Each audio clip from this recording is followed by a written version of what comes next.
Good morning, and happy Saturday from the farm. Welcome to another episode of Thinking Outside the Soil, where I get to talk story and touch on topics about hydroponics and the farmers who use the crops and creatures we need to eat. And I am your host, Seany Alfalfaseed. Thank you for being with us on this beautiful morning. It is indeed cold here in Colorado this morning as the sun is rising. We had the daytime temperatures in the 40s and the overnight below zero. So I did get to see people outside in their t-shirts, in their shorts, shoveling snow, chipping ice. Though I was outside with a jacket and jeans, chipping ice and getting the girls some fresh water this morning. I do prefer to layer up when I go outside. I'd rather take things off and be cool than be cold and have to try to put things on. Early on in the show, I tried to be a bit nerdy about water and I defined hydroponics. And when I was talking about hydroponic fodder, I defined hydroponics because I love words. I will often go to the dictionary, I will go to the thesaurus, and I will wordsmith things until I understand the differences between this word and the other, this concept and that. It might not be too much of a surprise for someone who's recently published a book that I enjoy putting pen to paper or putting my fingertips to the keyboard. So my nerdiness does go beyond science and it goes into words and those interrelated things. I recently reread Emoto's research on water. So for those that may not be familiar, this is where a Japanese scientist froze water under different emotional barrages. He froze water while the water was being exposed to expressions of love or expressions of hate or some other variations of those two emotions. He did this with music as well. And what's neat is he published this work in a book where you can see the photography of the water after these emotional barrages. So without making you search for the book or before you get too far away and stray onto Google, what you'll see in those books is pretty neat. So he shows that when expressions of love were spoken to water while it was being frozen, the water molecules themselves would freeze in orderly patterns that would be ornate. They would be, for lack of better words, beautiful structures. And he saw when he looked at the water that was exposed to words of hate that the water froze in a disorderly fashion.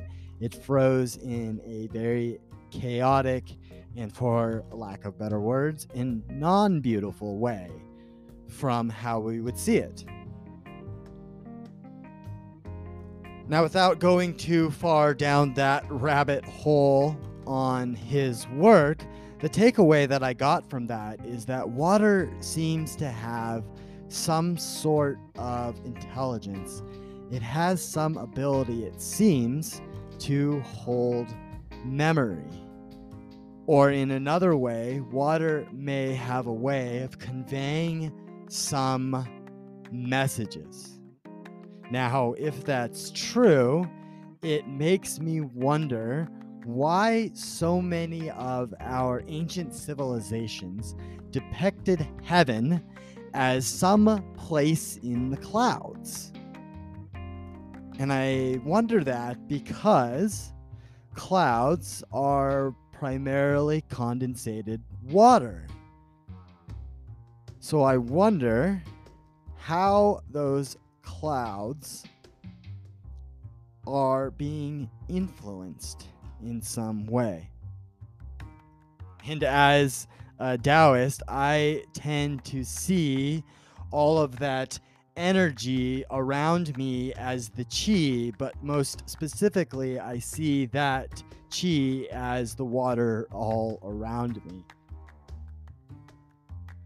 But real quick, if I still got you today, if you'd be so kind as to leave a review and let others know why they should stick around too.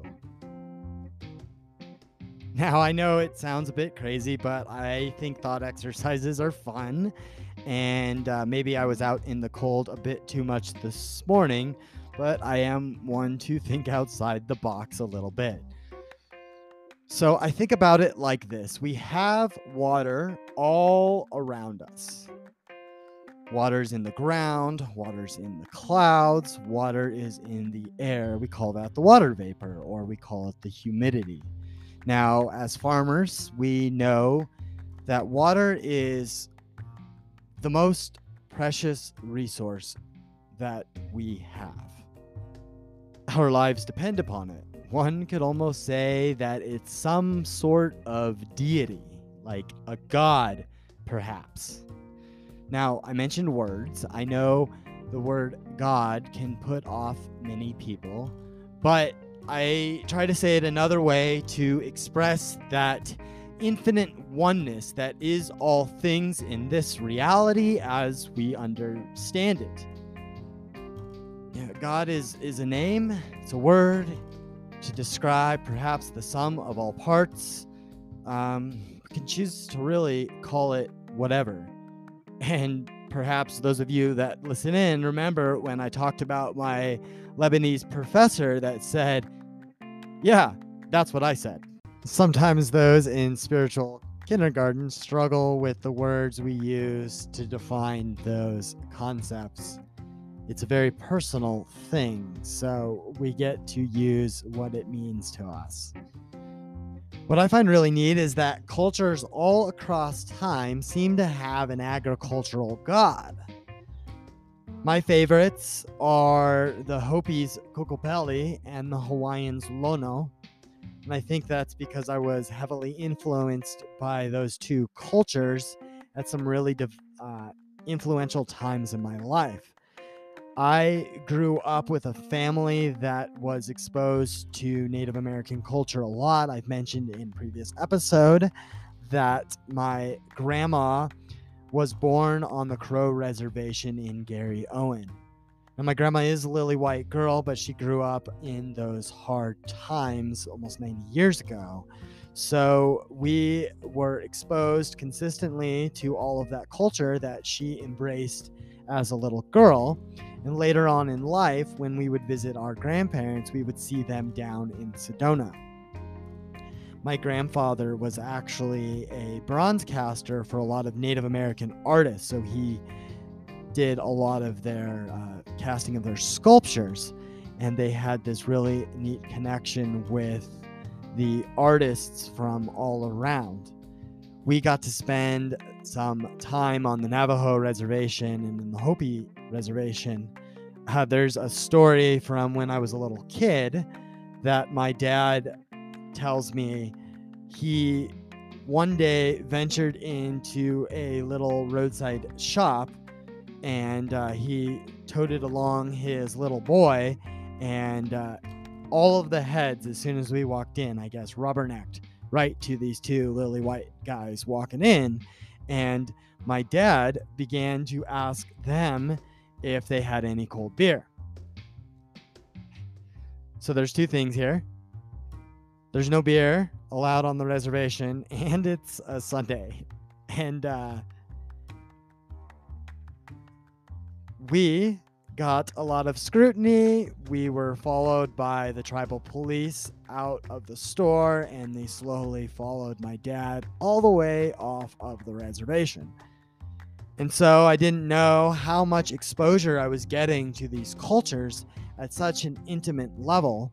And little kids are quite impressionable. And I would see consistently the Kokopelli all around me.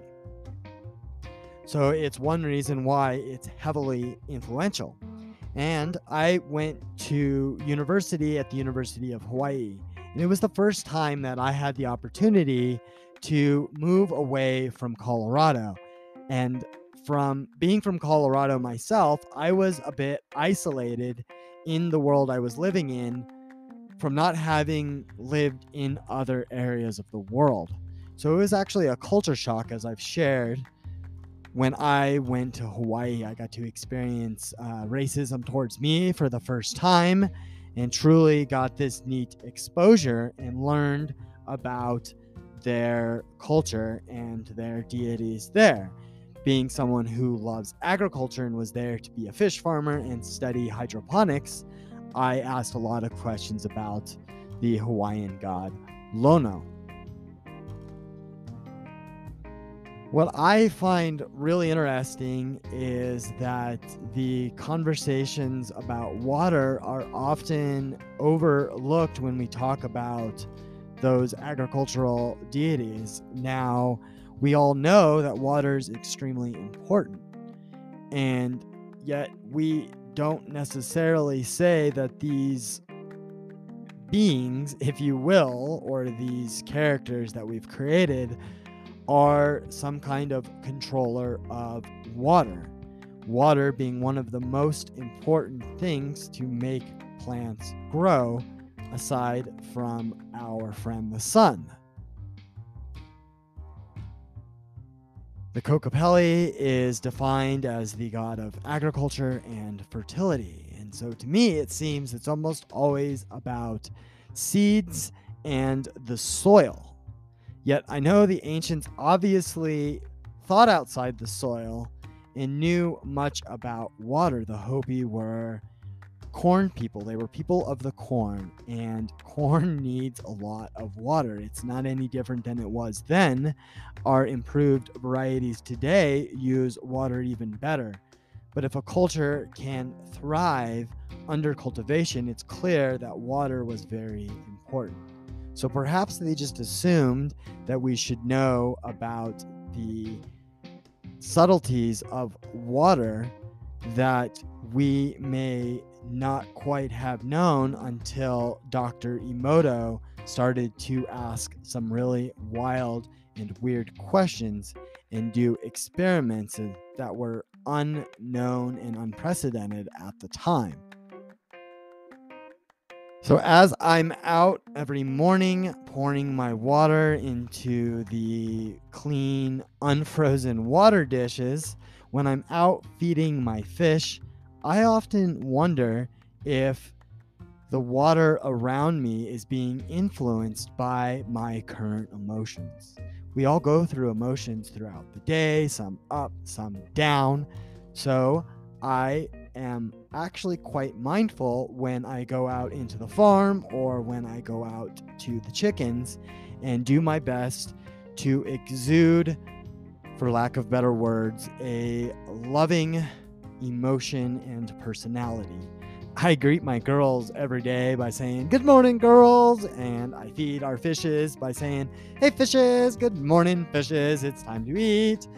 And I just actually make that part of our SOP, our operating procedures. I think that it's important to speak with compassion to our animals, and I have this core belief that I am also speaking that into the water. I've been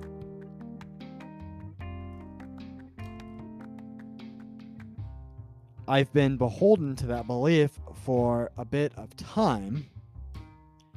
And so sometimes I wonder if the water that I'm using on the farm is somehow exhibiting similar qualities to the water in Dr. Emoto's experiments for the waters that were exposed to different loving emotions. What if the water all around you is doing the same thing while you're out there on the farm? We have water all around us in the soil, we have water in the air, we have water in our walls. It is everywhere. What if that water is indeed intelligent enough to store those emotions in some way to influence what we do as farmers. We have priests that bless water, and we call it holy water.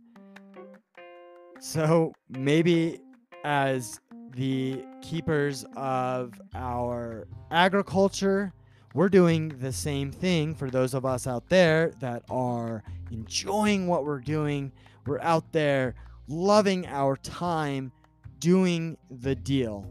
So I like to think that we are imparting a whole different level of benefits to those that come across our worlds, those that put our foods and our products in their presence. But that is a little bit up in the clouds, more than I wanted to go for today on this gorgeous Saturday. Perhaps the layers I am wearing aren't actually working and my brain's getting a little cold. But if you've enjoyed what you've heard so far today or in any of the other shows in the past, please do be sure to leave a review and let me know, and let others know why they should stick around too, so they don't miss out on becoming part of the next agricultural revolution. Join us again tomorrow, and thank you for being with us on another episode of Thinking Outside the Soil. Take care and have a lovely day.